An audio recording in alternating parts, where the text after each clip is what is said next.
Today on Conversations Aloud, we're discussing US foreign policy in the Trump world, especially around the Middle East and Iran. We're joined by Ron B., who is a US foreign policy expert who taught political science, national security, and conflict resolution at a number of US universities. He's also held a number of positions, including public affairs analyst at the International Atomic Energy Agency and as a foreign policy analyst at the Library of Congress Congressional Research Service. Welcome to the show, Ron. Good to be back. Thanks for having me. Yeah, great to have you back again. So much has happened since we last spoke. Last time we spoke, we're discussing Greenland, which seems like many years behind us. So, Ron, let's start with the big picture. Under Trump's return to the U.S. presidency, how would you describe the core doctrine of U.S. foreign policy right now, especially in the Middle East? Right now in the Middle East, everything is focused on the Operation Epic Fury in Iran. Right before that operation happened, of course, there was the establishment of the Board of Peace for Gaza, which is another interesting development with Trump at the head of it and contributors going to give money for the rebuilding of Gaza with we'll just see how that works out because it's you know the Israelis have leveled Gaza. There's not much left, and if that's the case, it's going to take an immense investment in rebuilding of Gaza, but rebuilding it in such a way that it doesn't create yet the conditions for another war. I'm not yet convinced that that's the case, but at least there is something moving forward there. And part of the Gaza war, of course, is linked to the mothership of Iran, and that's where Iran has provided money, training to proxies in Gaza as well as in Lebanon and in Yemen, and that's part of the conflict with Iran to try and end support for those proxies. The war in Iran itself is now about 30 days in, and the basically Israel and the United States have established air superiority and are, how should we say it, bombing at will, whatever targets that they wish. Right now, there is talk of boots on the ground in places like Karg Island, where 90% of Iranian oil gets processed for export, and 50% of all income from overseas oil sales comes through that island. And so there's a focus on that. The foreign policy goals, as we understand them today, I think President Trump wants unconditional surrender from the Islamic Republic. And what that means is for the IRGC and the leadership, what's left of it anyway, to lay down its arms and turn over the government to some sort of provisional transitional government that will move away from the Islamic Republic towards a more secular and democratic one. That's much easier said than done because the fighting is still underway. And if you do the math, there are 91 million people in Iran, and 20% of the Iranians still support the old regime. So that's 18 million people. What are those? Are all 18 million of those people going to just say, okay, let's become Democrats and we're going to embrace a constitutional monarchy like with the Crown Prince Reza Pahlavi? I don't think so. Not from my experience. What I know about Iran, you may know more, having come from the region. But at the same time, the military objectives are being systematically carried out to crush the the ability of the Iranians to build missiles and fire ballistic missiles, as well as supply proxies. Of course, there is still the issue of enriched uranium, which needs to be accounted for, and that will be certainly one of the most important war aims to account for that 60% enriched uranium, which could be developed into, according to Steve Witkoff's analysis, 11 nuclear bombs. So we're still in the process of figuring out what the future of Iran and the Middle East will look like. But you'll note that 12 countries have been attacked with ballistic and missiles and drones from Iran all along the Gulf. There have been you may have also noticed that there has been some activity in Iraq regarding Shia militias that have been attacked over the last couple of days. So there is a comprehensive look at taking out anyone that is associated with the Iranian regime in a military, and uh, it looks like the next key thing will be whether or not actual boots are put on the ground. There are two Marine expeditionary units that are in the neighborhood. That's over 5,000 Marines, as well as the 82nd Airborne paratroopers have been deployed. And those could be used to either secure the Straits of Hormuz, the coastline, or Karg Island, which is further north, of course, from the Straits, but also very important strategic island for Iran. So it's clear to me that there's not much going on in terms of negotiations, even though the 15-point plan was presented yesterday. That 15-point plan is really a 15-point surrender. If I were to interpret it uh, in common parlance, what else can I say? Yeah. Yeah, so that's a good overview that I want to kind of go through. So you mentioned there 20% of the Iranians kind of support the government. It's hard to know the actual figures, but usually what happens in war, Yeah, they don't allow much polling in there, by the yeah, way, so it's hard yeah, to so know. it's hard to know the figures, but usually what happens in war is that even if you're against the government, if a foreign country attacks you, you kind of rally around the flag and you kind of support the Correct. go against the kind of that foreign intervention. So what we're seeing in a lot of videos is kind of millions of people on the street in support of the government, which I feel like actually breaks down the whole attempt by the Americans and Mossad to kind of create this internal revolution to happen because there's more people on the ground trying to kind of assess who is supplying information and quickly kind of notifying the authorities on that. So there's, I think, near zero chance of an internal revolution happening from there. I think the surprising thing is that what I feel Americans or the US government has done has moved Iran more towards the hardline position because they've killed a lot of the pragmatic reformist leaders. I mean, everything is relative, right? Yeah, they can be hardline, but relative to whom? The people around them, the IRGC seems to be more in control and have more power because all of those leaders that wanted to negotiate with the West, that wanted to make peace with the West, are killed by Israel and the US. And so now what's coming up are younger, more hardline RGC commanders in control that want war with the West now and that do not want to negotiate. Do you see that too?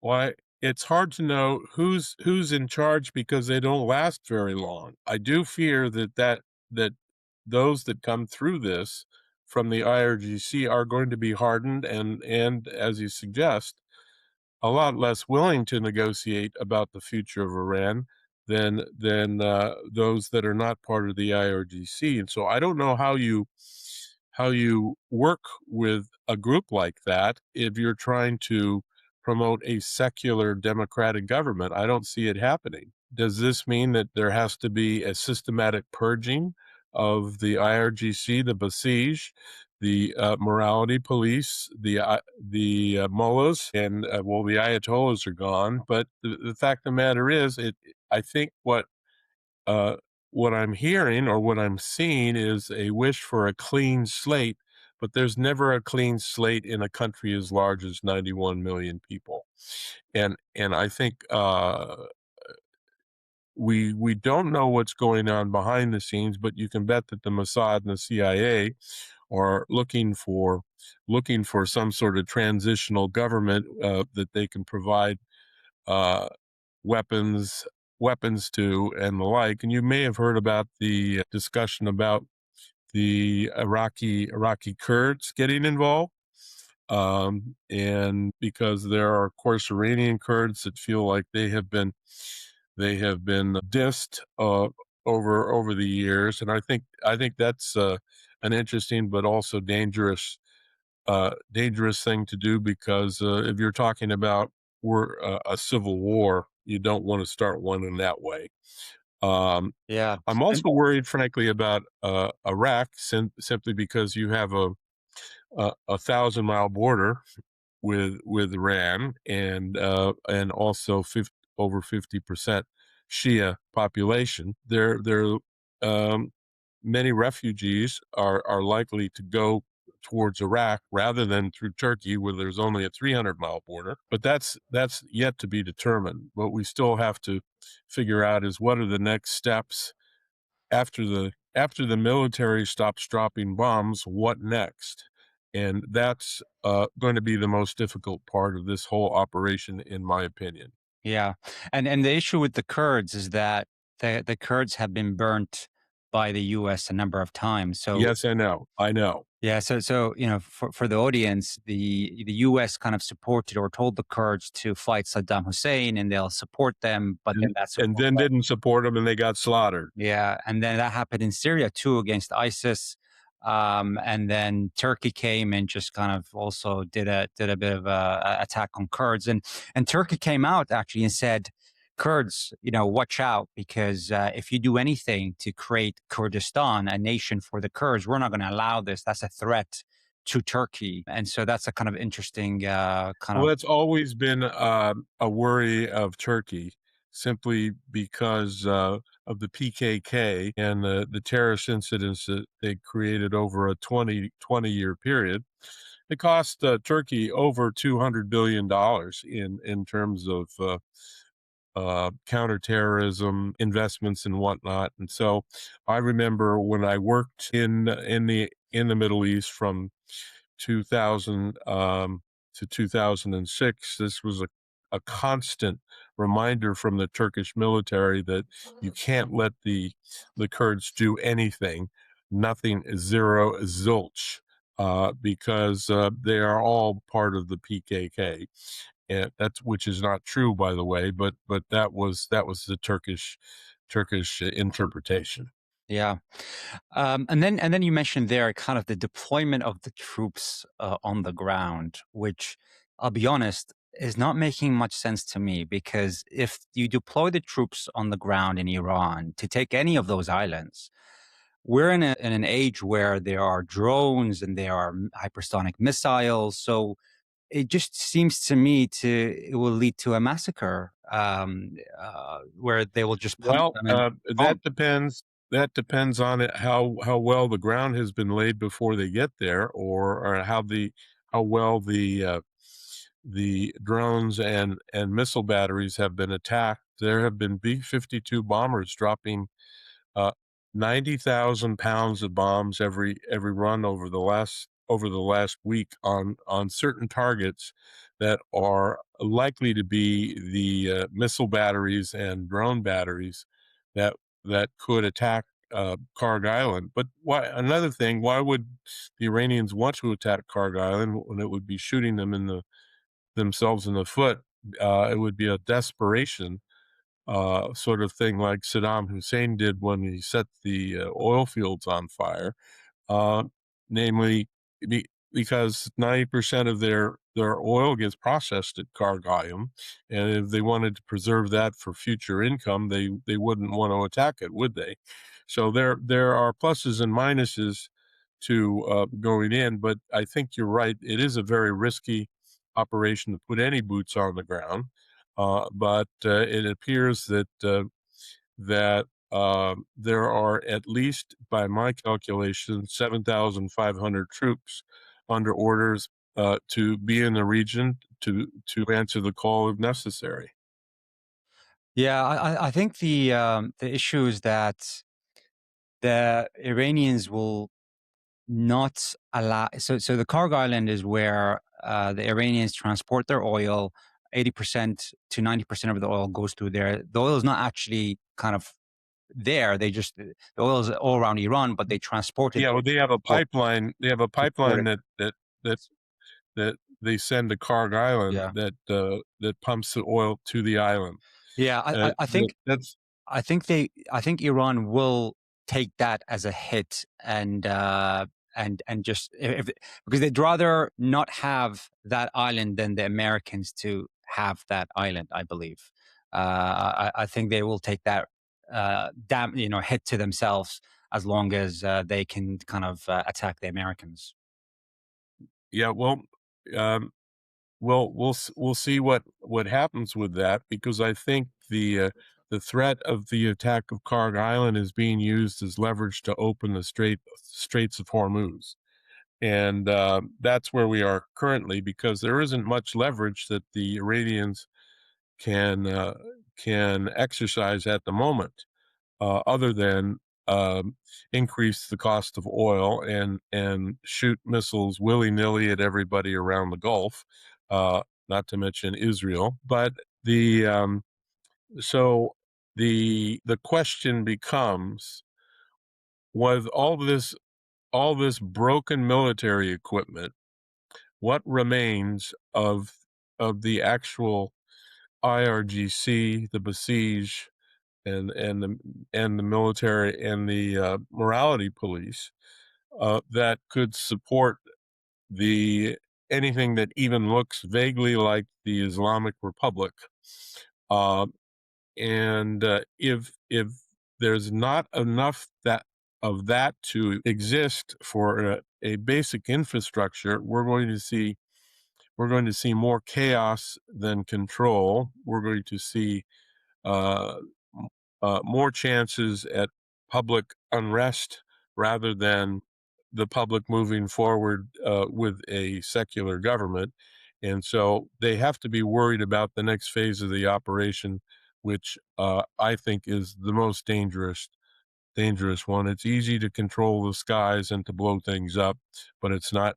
It's very difficult to build a country after you've deposed a dictator, and you know that from Iraq. Yeah, Iraq was definitely that case, but it seems like Iran is slightly different, whereby they've learned from Iraq of what happens when you destroy central leadership.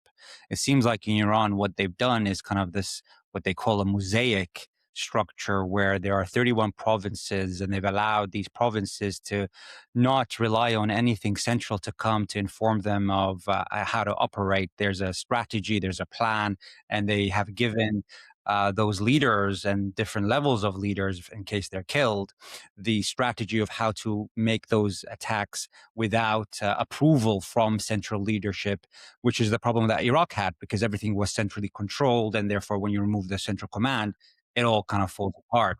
In Iran, the thing is with the RGC, there are a million people stronghold. It's a big population that is in charge, and so even if you do the U.S. and Israel have done 10,000 targeted attacks on Iran. Iran is a huge country. And a lot of those attacks have been on the west side of Iran. Still, there's a big part of east side, which a big part of it hasn't even been touched. So we're working on the assumption that the U.S. and Israel have destroyed a lot of these, what they call missile cities, where they produce these missiles underground.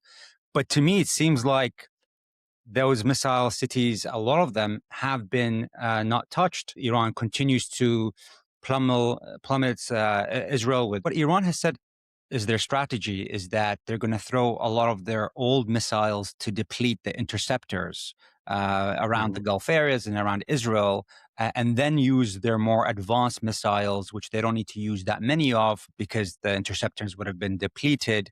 And we're kind of reaching that stage, I feel, in Israel where a lot of the interceptors have been depleted. I've heard some reports that they're using fighter jets to hit some of the drones and missiles because of the depletion that's happening. And so Iran has these kind of big warheads that they haven't used yet because they're apparently slower and therefore they're easily intercepted. They're keeping that for the next couple of days once the defense is depleted of Israel and the Gulf countries. And then again, the drones, apparently some of them cost as low as $5,000, Yeah, they're which, very, very cheap, and very deadly. Um, and it costs a lot to shoot them down. If it takes a Harpoon missile every time to shoot down a drone, that gets expensive very quickly. But yeah.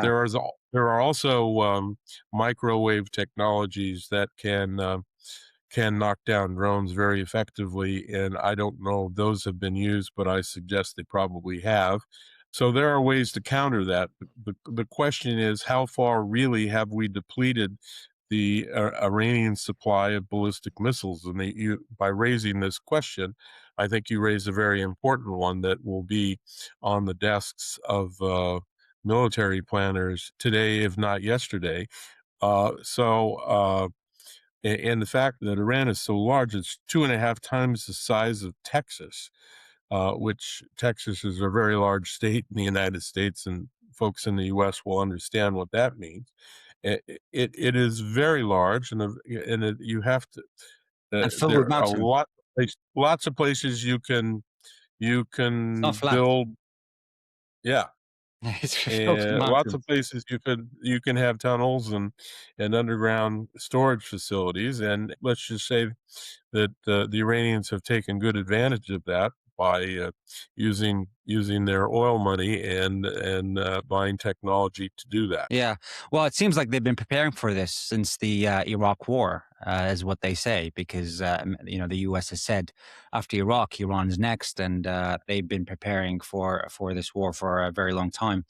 The Strait of Hormuz, to me, it seems impossible for the US to open this simply because of the drone technology and the missiles that Iran has. So, there's this idea that, Iran's closing the Strait of Hormuz through the warships and airplanes.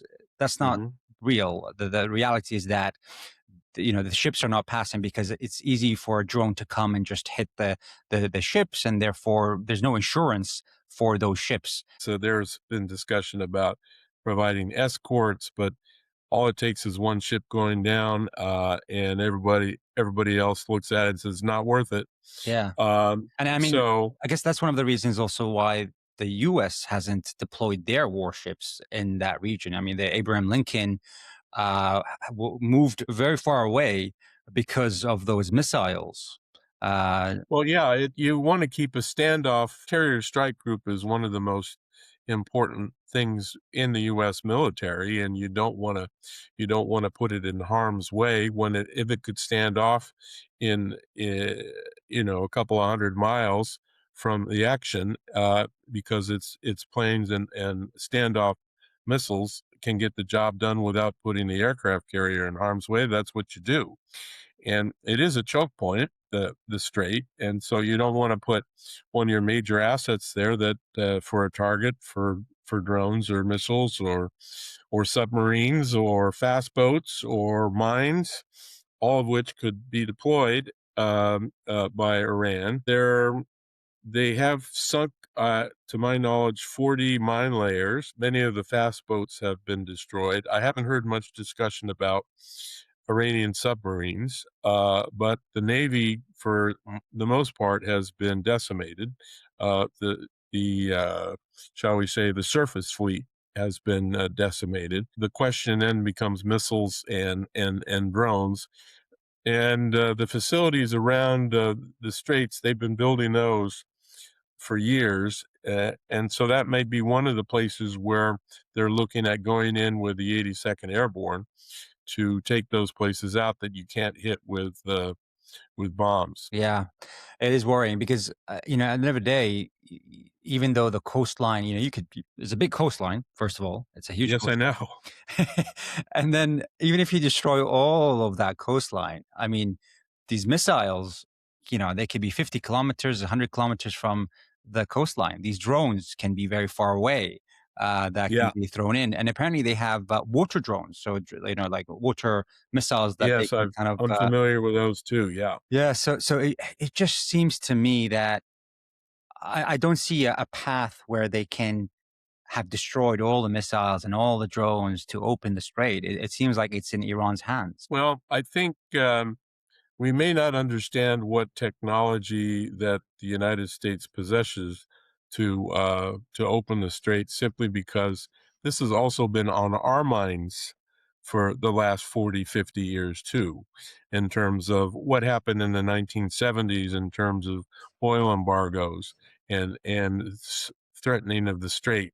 Uh, there have been many exercises, military exercises, to for this particular scenario, and I think that there may be other things happening in terms of technology to counter drones, missiles, and what have you. Whatever the Iranians have put forward, I think that military planners have also planned for. But it doesn't mean it's ever going to be easy. I feel like we're going to find out in the next couple days how that's going to turn I out. have a feeling too, because there is a deadline of April 5th to open up the strait, and if not, I think we're going to see some more fireworks. The question is, what sort of fireworks and where? Yeah, there's a saying whereby the first casualty of war is truth. Right. And we're learning that a lot of U.S. bases in the Gulf have been damaged. There have been U.S. aircraft carriers that have been shot, apparently friendly fire, apparently the air tanker fuels. There's two that apparently hit each other. There's an F-35 that was hit. And then there was the Abraham Lincoln, which is a very interesting story of a fire in the laundry room that was burning for 30 hours that has taken, apparently, it's going to take a year to repair the Abraham Lincoln. Do you feel like the US is suppressing information about the reality of the damage that Iran has done? Well, maybe to a certain degree, because you don't want to reveal what's gone wrong. You want to reveal what's gone right. Yeah. And that is what you were talking about. The first casualty is truth. But in another sense, it looks to be that some of the reports have been false in terms of the F-35, for example, was not shot down. I don't know about the fire on the Lincoln. I can find out about that pretty easily. Um, but there have been casualties.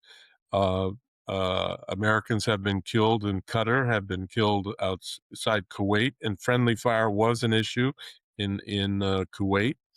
I believe Kuwaiti Air Force shot down a couple of American planes, but this is also something that you often hear to as refer you call it the fog of war. The fog of war, where many things are happening at once, and bad things happen as a result of that, and you can't control everything in a wartime situation. Number one, because the other side has a say in it, and can counterattack with whatever they wish to counterattack with. But what you don't do is you don't focus on what has gone wrong. You focus on what has gone right and plan for tomorrow. And that's a common military approach. Yeah. Have you been surprised by Iran's ability to retaliate in the way it has in its strategy? I've been surprised that in terms of their I was surprised that they shot missiles at the Gulf states because they had, at least the Gulf states, they had at some point they were neutral in the fight, and it turned the Gulf states, including Saudi Arabia, off to the point where uh, they are now supporting the United States and Israel in their attacks of Iran. That surprised me because I wouldn't think you'd want to to send 500 to 1,000 missiles into Saudi Arabia to create that atmosphere, let alone into Qatar, let alone into Bahrain, let alone into Oman. It surprised me that there was a sort of general ballistic missile uh, extravaganza shot in the direction of all the Gulf states. That surprised me. Israel, of course not. That doesn't surprise me. Maybe Qatar, not so much because that's where Central Command is, right? Not maybe not so much. Maybe not Bahrain because that's where the Fifth Fleet is.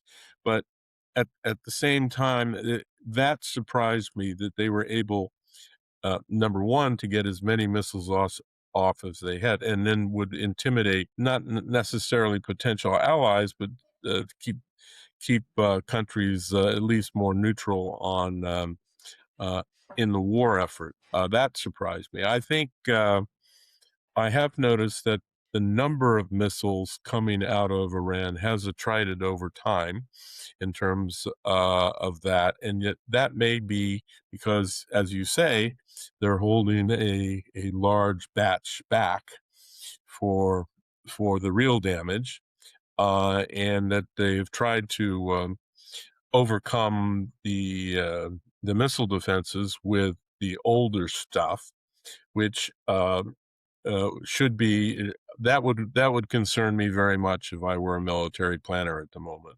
Yeah, I'll just share my view on the Gulf situation, and it's I'm kind of looking at it from an Iranian perspective, um, Sure. and that's not to say I support the Iranian government or anything like that. But the way that the Iranian government sees the Gulf states is that they are not a neutral party to this.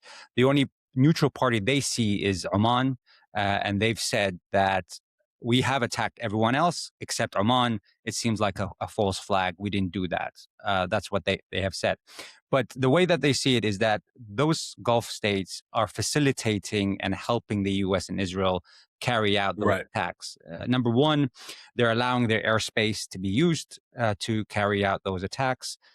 Number two, some of these air fuel tankers are based in places like Saudi Arabia. So when these jets fly from Israel, say they don't have enough fuel to go all the way to Iran and come back. They have to be refueled in the airspace around the area, and so these aircraft fuel carriers are flying from these regions and for example Saudi Arabia to fuel those jets.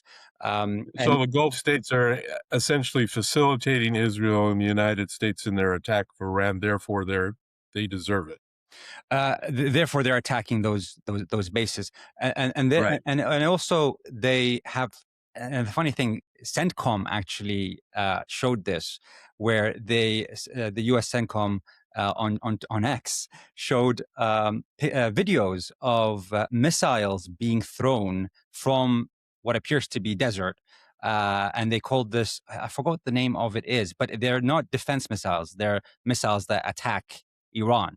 So it seems like some of the Gulf states are allowing their land, not just the airspace, the land, to be used to carry out attacks on Iran. And of course, I have seen that too. I yeah, have seen that too. and as you mentioned, a lot of I mean, the Navy base is in Bahrain, the Fifth Fleet. A lot of the, Qatar has the U.S. bases. All those regions have the U.S. bases, and so that's the view of Iran is that, well, you've got the bases over there. Yes, you've moved the personnel into hotels, which has now been confirmed by the Washington Post. Yep. but you're using They're essentially. not looking at it as each base has a flag on it. They're looking at it as each base is a threat. Yes, essentially America is using those bases to attack Iran, and therefore they're legitimate targets. That's the view of Yeah, Iran. that makes sense. That from a purely military point of view, it makes sense. For a diplomatic point of view, it is another issue. But well, we'll just have to wait and see. I think. Do you think? Do you think that there are another 2,000 to 3,000 missiles that are being held back that will be used in this conflict Yeah, towards moving towards the Gulf and moving towards Israel again? for sure that, Yeah. that's going to happen. And Okay. I think the scary part, I mean, the Gulf states. It's a very tricky position for the Gulf states because yes, they, obviously they're Well, being. very much so. Yeah, they're being attacked, but they're very vulnerable, and they relied. I think they relied too much on the U.S. to kind of protect the U.S. bases, but also the region. And there's kind of like two positions in the Gulf. One is like Qatar position, which is they've come out and say, hey, Iran's always going to be here. They're kind of the regional power, and therefore we need to make peace with Iran, and therefore we're de-escalating, we're not participating. And then there's the Yeah. other But the group. question becomes what kind of peace? What kind of peace with what kind of Iran?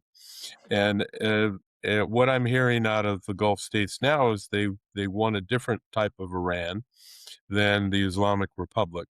And if I've misinterpreted that, that's pretty important. But if but what kind of Iran could the Gulf states live with? Could they still live with an Islamic Republic that repressed its people and provided oil to China and elsewhere, or could they live, or do they just want it to stop? They don't want any violence to happen, so they can go back to national serenity instead of national security. Well, the thing is, we're talking about the Gulf states, so repressing people, I don't think is. Yeah, is that well, that's what I'm wondering because in and of themselves, um, they probably could look the other way, right? Yeah, I think I mean there's a what they would like and what the reality is. Of course, I think a lot of the Gulf states would like Iran to be weaker, damaged, it does not have the ability to portray the power that it's doing right now. But the reality, I feel like, says otherwise. It says to me that Iran has more power than we expected, and it's portraying it now in a very strong way. Whereby, yes, the Gulf states are seeing a big threat, but that's how it's a regional power, and you have to kind of at the end of the day make peace with a regional power. I think they believe that the U.S. and Israel can weaken it to the point where it cannot portray that. But it's very difficult given that Iran full of mountains, very hard to kind of break it down. Large, 4 times the size of Iraq, 90 plus million people. Yep. It's a big country with I know it is, and yeah, most people don't understand how big it is, that's the problem. and it's, Yeah, w and big, diverse, you know, all sorts of terrain, all sorts of places where you can hide things. So, uh, I I have a feeling just like most, conflicts, when folks enter into a conflict, they think it's only gonna last for a little while and then go home and everything's fine. Well, it so turns out the conflicts usually last about 5 to 10 times longer than what you anticipate because there are these things known as unknown consequences. Uh, yeah, and I think I mean there's two things also I want to say. One is the problem is what is Saudi Arabia and let's be honest, what is Saudi Arabia and the UAE going to do that Israel and the US isn't doing with their power? If Saudi Arabia and the UAE enter, then now Iran has is doesn't have restraint anymore of what it can do, and it can easily damage the image of Dubai as a safe and prosperous place. And so that's the issue they Right. have. And Saudi Arabia and the UAE have tried to portray their power against the Houthis in Yemen, and they had to do a Yeah. ceasefire at the end because they could Right. easily damage their infrastructure in Saudi Arabia. You know, a few bombs into the oil fields, and that's the Saudi Arabia economy kind of gone. And so, Yep. if they had to do a ceasefire with the Houthis, which are sure you can say, you know, maybe they're you can consider them as brave, but their capability, technological capability, is much less than Iran. Then it seems to me that they have to make peace with, you know, with that regional power being Iran.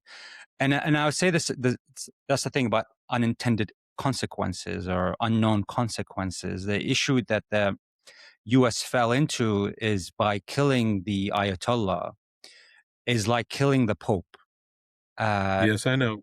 and so during Ramadan, the holiest of months.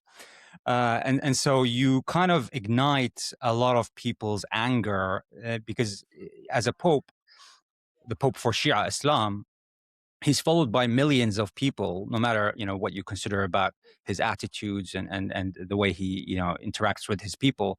He's followed by millions of people across the world, not just in Iran. You know, there's basically two popes in Shia Islam. There's one in Iraq, Yep. Sistani, and there's one in Iran. And a lot of people around the world, from Pakistan to a lot of other countries, follow him as a religious leader. And so when you kill the religious leader, that you've started essentially a religious war, and that's the danger. Yes, I am familiar and have been thinking about this ever since it happened. Yeah, yeah, it's interesting. So if the U.S., you know, the world's dominant military power, cannot quickly impose control in a conflict like this, they cannot say they cannot actually control the Strait of Hormuz. Iran will, you know, say Iran will continue to control that. Doesn't that fundamentally challenge how both allies and adversaries perceive American power? And is this the start, if this happens, is this the start of the fall of the US empire? Well, that's a big statement. It's one of those statements that comes out of academia rather than out of reality. It sounds like a comic book, you know, the mother of all battles, the end of civilization, the end of American empire. I think that if you look at the power that the United States has economically, politically, and militarily, it's still there. Whether or not they can force a peace upon a country that doesn't want it is another issue. I don't think that unless you're going to reorganize the entire planet uh, on you know how you finance oil, how you measure the cost of oil in dollars, how the U.S. currency is still the strongest currency in the world. I don't think it's not a it's a question of whether or not uh, the United States is still strong. You could measure that it is still strong. Now, in terms of empire, um, you know, Americans don't often think of themselves as an empire. They think of themselves as a democracy that has some good things to learn that could be applied in other places, and the world would be a better place. That's different than taking over every country and suggesting that everybody's got to have a little Trump doll in the back of their car. You know, it's that's different in terms of influence in the Middle East.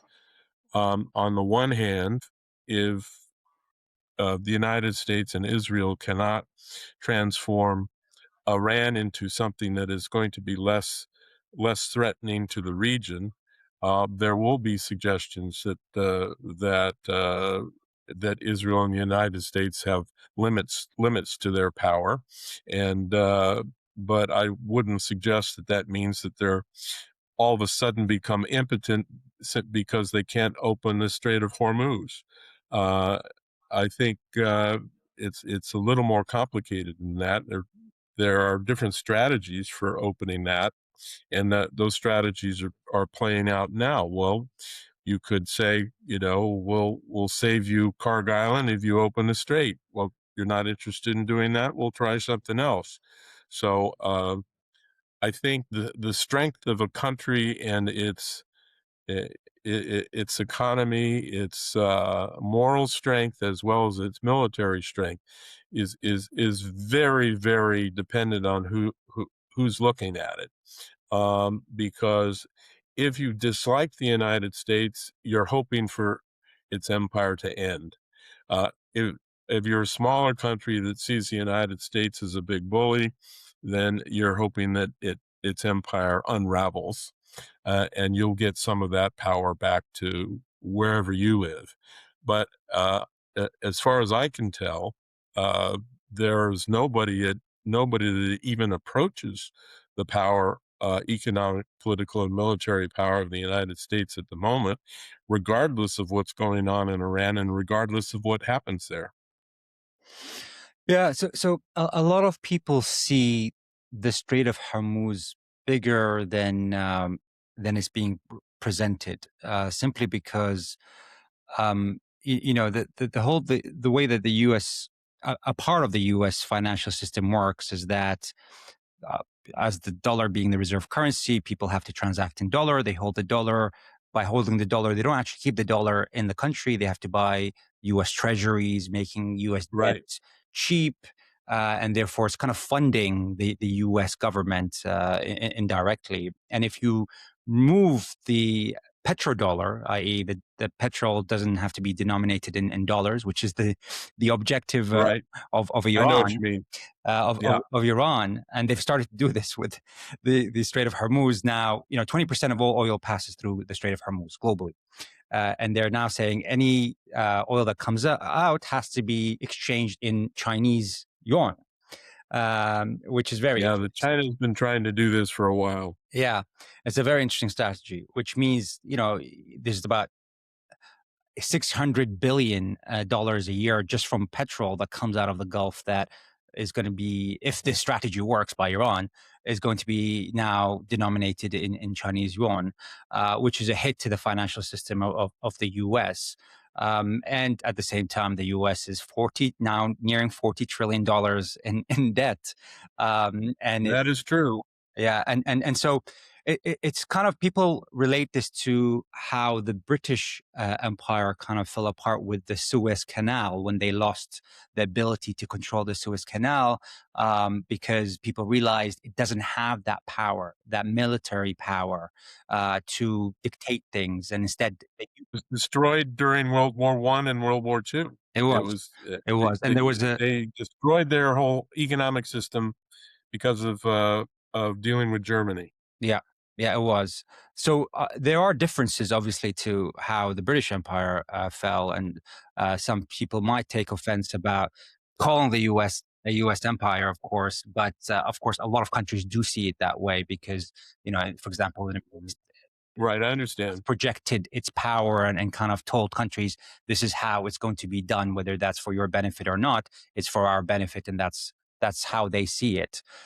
So Right. there seems to be a challenge to that notion of U.S. military power in that region, and so if this is not successful and the damage continues to increase, it seems like there is a question about America's ability to defend the U.S. bases, defend other countries too, because a lot of countries accept what America wants Mhm. because it's Well, a notion that that's an interesting question, and every country has to decide for themselves whether or not they believe the United States is a reliable partner and ally, and whether they'd rather have them on their sides or against them. And that's very important calculation to make. And for example, the whole discussion of NATO and Greenland that we had earlier, that that European countries are wondering whether they can rely on the United States to defend them. Well, then why don't you defend yourselves and see how it goes? And we'll take back the 73% of the budget that we pay for, and then you can pay for that. And since you guys have nuclear weapons, you can provide the deterrence, and we'll just withdraw into Trump land. And but I don't think that's going to happen because I think we're better off with NATO than we are without it. And I think if most countries make their calculations in terms of who they would rather ally with, would you rather ally with a Russian Federation that has wasted its money and personnel in a war in Ukraine over 4 years, or would you want to have China as an ally that always has something in the back of its mind that it wants in exchange for whatever they give you? That's that that's a calculation that every country has to make in and of itself. Now, the question is the world better off with an isolationist United States, or one that's engaged in the world with its allies and partners? I have a gut feeling, just having studied this and been in the business for 40 years, that uh, we're better off engaged. But each country has to decide for its own on what their association should be in the future. I think Iran is going to be a very important historical milestone on how what countries in the Middle East are going to decide who to align with and who not to align with. Um, but I have a feeling that there's going to be more alignment with the United States and not less of it. And we will find out, I think, very, Yeah, very yeah, soon. we'll have to take a bet on this, and Yeah, have a dinner over it sometime in London. for sure, for sure. Ron, this has been very fascinating. Thank you so much. If people wanted to find out more about your work or reach out and connect with you, is there a place where they can do that?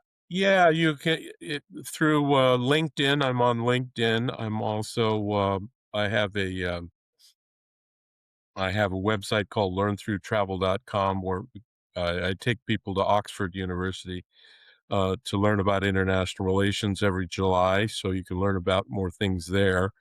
And of course, on social media platforms like Facebook and Instagram, I'm there too. And on X is at RonJB. Thank you so much, Ron. Thank you. It's always a pleasure. Thank you.